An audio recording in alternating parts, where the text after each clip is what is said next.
Hi everybody and welcome to my YouTube channel, and today I'm going to be showing you how to make these pretty things out of polymer clay, or at least the finish that they have on them. I think you can see there they have a really nice pretty effect, a cracked effect, and we don't need anything special to do this. We only need polymer clay and a bit of liquid clay and some alcohol inks. It's that straightforward. I'm going to put these out of the way. Of course, you do need a pasta machine. You could roll it yourself, but I think you're going to need a pasta machine. So I guess that's the only special thing we need. Now, to make that effect, what we do first of all is roll out through your pasta machine a very thin sheet of white clay. Now, I did it on, I've got an Atlas 150 and I rolled it through at 6, but the Atlas goes from 0 is the thickest to 9 thinnest, so 6 is kind of what, 2/3 of the way through. So your mileage may vary with your pasta machine, but yeah, that's kind of what it is. And I've baked it for 5 minutes at the normal baking temperature. So I preheated the oven and I popped this in on a tile for 5 minutes. It's it's kind of bubbly and lumpy, but I don't think in this case it's going to matter. So what I also did was to get some dark brown scrap clay, and I rolled that through on the thickest setting, which is 0 on mine, and I'm putting one bit aside and I'm going to use this bit to create the background for my crackle effect. So what we want to do is to just take this and get a similar sized piece of this clay. And now I'm going to look for a blade, which obviously I don't have, but here it is. Okay, so I use my blade to cut out the clay, the pre-cooked clay, pre-baked. Well, I always say cooked, don't I? I'm really obsessed with the idea that I'm cooking it rather than baking it. Okay, so let's get these out of the way. So now I'm going to take my raw clay and my partially baked clay and put them together like that, and I'm going to run them through my pasta machine. This obviously is going to be a lot stretchier than that, so something should occur. Now I'm going to put them through at just at 0, and they're kind of welded together and they've started to crack a little. I put them through in the opposite direction, and you see not a lot of difference. So I'm going to put them through now on number 1.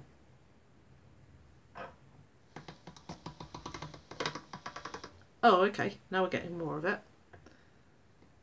And the other way, not so much different. Sorry, this is very interesting for me, but you can't see it. Okay, so now I'm going to put it through at number 2. And now we can see that we've got that broken up look that we're looking for, and I think we've probably done enough now.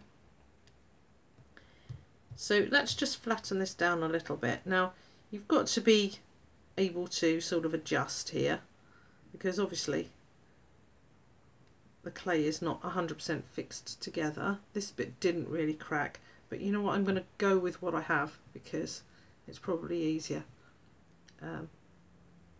Yeah, that's quite flexible, that bit. Good old Fimo. Right, okay. So here's our clay. If there's any bits that you think, well, that would look nicer if it was a bit more broken, you can break it. That's fine. It's your clay. Do what you want. Right, so I have this now. I'm just going to loosen up that sheet so that it doesn't get completely fixed to the tile. It's going well, isn't it? Always realise that, you know, things aren't going to go perfectly, even in a tutorial. I might even give that a little roll with a roller, hand roller, just to remind it where it's meant to be. Get off.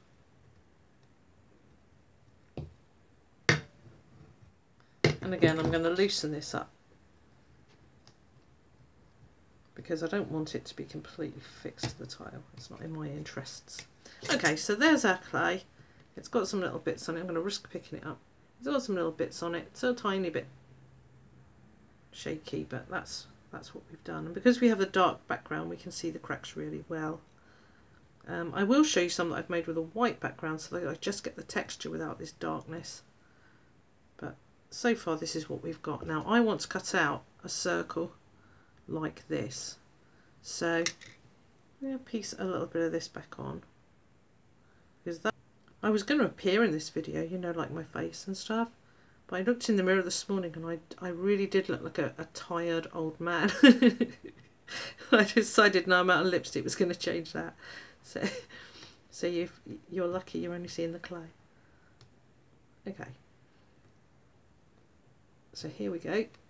Let's break that up a tiny bit more. That's more interesting. That's the whole point of it, is to be interesting, isn't it? So, okay, I'm going to put my cutter on there.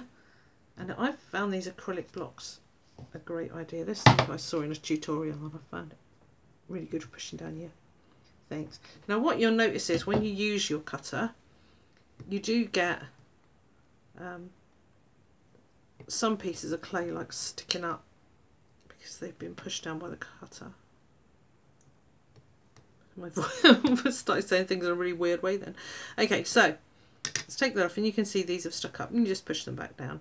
If they hang over in the final, when you finally finish it, you can always like trim them off or sand them off a little bit or something, but that's fine. We'll push this baby here.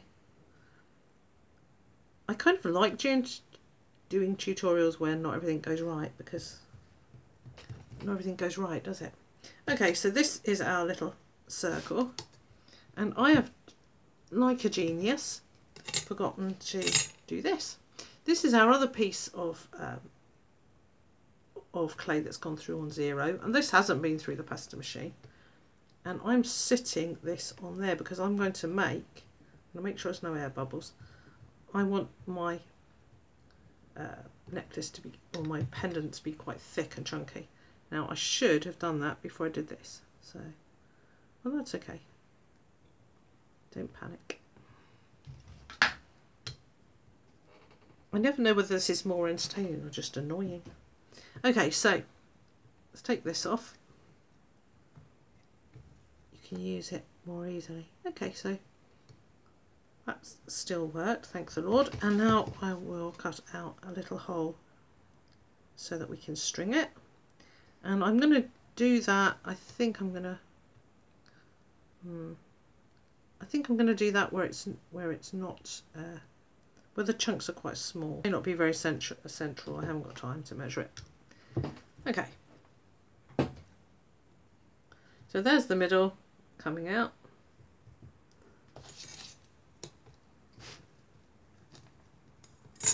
I'm going to pop that circle there out. This is the first time I've ever done a tutorial where I've concentrated more on what I was actually doing than on what was on the screen, so I hope you see everything. Okay, there you go.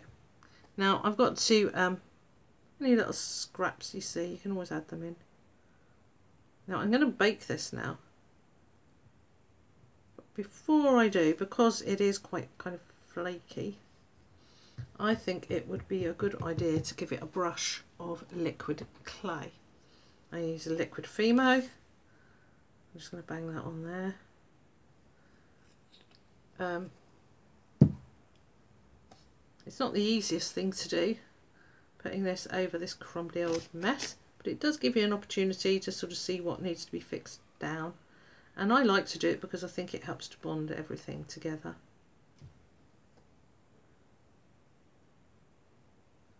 So we're spreading liquid clay over it, and that's helping to just weld down. I don't want to fill up all the cracks, that's not the idea, but it's just helping to weld down what we've got there. It's covered now in liquid clay. That's going to help to bond it all together, and that, when it's fired, is going to make the basis for the next level, which is adding alcohol ink. So let's put this one, which was the white cracked clay on a white clay background, and then again with the brown on the back, which I just put there to thicken it up. And I have this one, which is just similar to the one that we've made. It's got quite a sticky up bit there. It doesn't matter. I mean, the thing about it is it's fun. It's unruly like me. Okay, so let's apply some alcohol inks. Now I found applying the alcohol inks quite difficult because the things that you apply them with are often things that are either absorbent or non-absorbent, and both things can be a problem in their own way. The absorbent things taking up too much of the ink and the non-absorbent things spreading it around too much. I like to use my fingers, but what I don't like is the effect of alcohol ink on your fingernails, like this horrible mess. So I discovered, I made up in fact, a solution to that problem, and that solution is called cling film condoms. So we're going to do this one, and we're going to use a cling film condom. Now I think I'm going to try and make it a natural kind of a look on this one, and then we'll do a more colourful look on the one with the dark background. So let's go for the yellow that I don't like and I use in every single tutorial, and the brown. So I wrap my finger in the cling film condom, pop some brown in here, and in fact first of all I'm going to pop the brown on there, because that is going to go into the cracks now. Drama-rama, look at that, you can see that bit of drama there. Add some of the brown so that it can run into the cracks.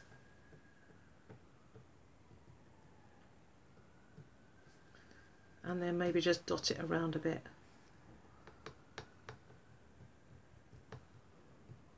With my finger in the cling film on here. Alcohol ink is amazing, but it does have a mind of its own. And if you're like me, a bit of a control freak, that can be disturbing. But you just have to go with it. I kind of like what's happening here, but it usually takes me ages to be really happy with what I've done, I've got to be honest. I mean, you may be able to do a better job of it than me with this, because alcohol ink's not my strongest suit. There you go. Have a bit. I like the way they disperse the ink that's already there if you put them on. And you can add that ink to the places where it hasn't landed. Now, do we need a third colour? I'm thinking yes, but then I would, because that's what I'm like. I like colour. Oh, that's quite cute actually.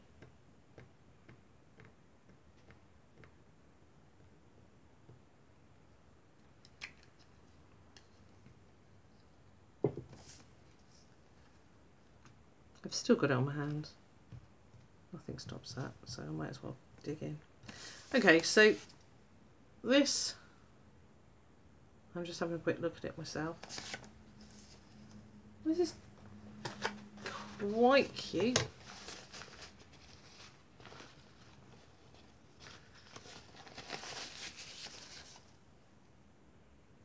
To dry, and when it dries I will be able to varnish it. And what I did with this one, because I mean obviously you'll go around, cover up all these white edges, what I did with this one was I actually dry brushed it with a little bit of gold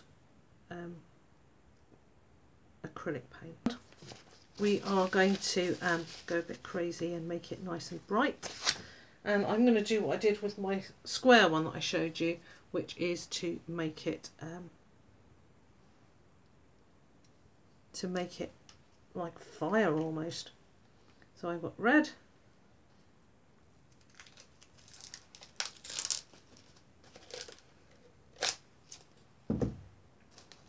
and what I used in the middle, because the red and yellow could mix together, but that might actually have a strange dullness to it. So what I'm going to do between the red and the yellow is to put a really bright, violent kind of neon pink, which sounds mad, but actually looks really good. So here's our red. Already I'm happier.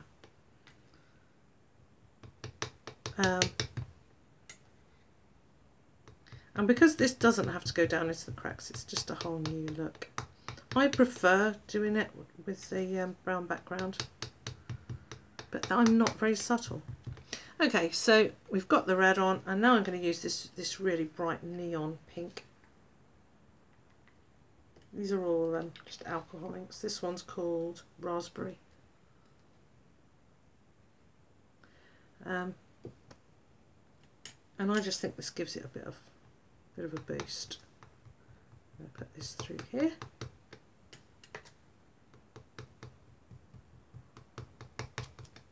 And then I'm going to get rid of that for all the good it did me.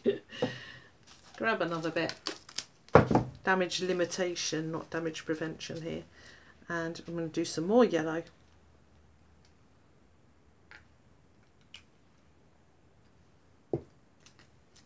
And I'll pop this yellow at the top.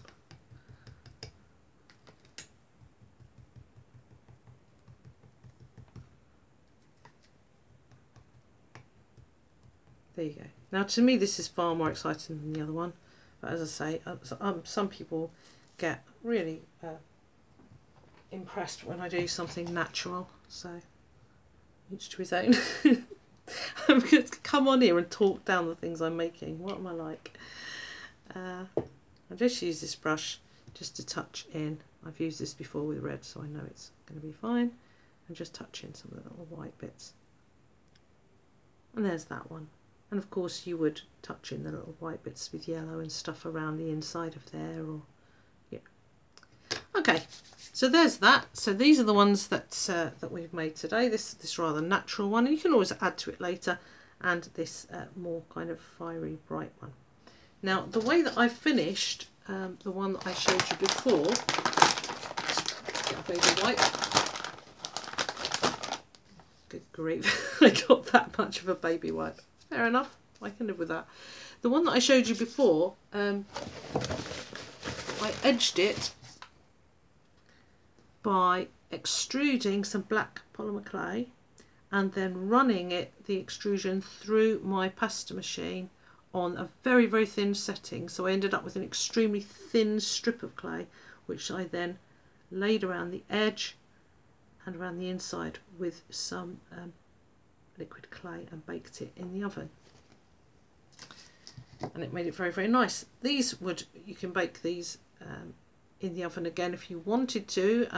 I found that if you put that edging on, obviously you will, but I found that with these two that I made earlier, this one I baked in order to, some people say it seals the ink, bakes it on, and I varnished it with a water-based varnish. It was fine. This one I just allowed it to dry for a really good long time, and I didn't bake it or anything, and I was still able to use a water-based varnish over that. So you may not need to, you don't really need to bake it, but you can if you want to. You can with these inks anyway. So there you have it. I hope you enjoyed that. I'll just bring out the things that we made again. So these are the things I'd already made. These are the things that we made today. Oh, let's try and see them.